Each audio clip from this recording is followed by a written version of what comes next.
அனைவருக்கும் வணக்கம். என் பெயர் தீபன்யா. நான் 5ஆம் வகுப்பு படிக்கிறேன். நான் இப்பொழுது நாட்டுப்புற பாடல் பாடப் போகிறேன்.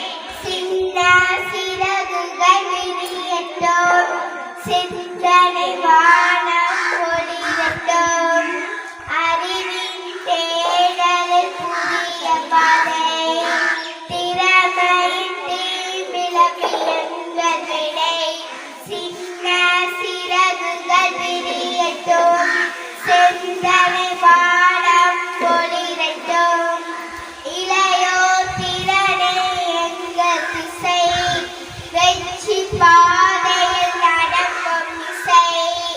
கனவுகள் நெஞ்சில் சுமந்து நிற்போம், கனவுகள் நெஞ்சில் சுமந்து நிற்போம், கடின உழைப்பில் உயர்ந்து நிற்போம். தோல்விகள் நமக்கு தடை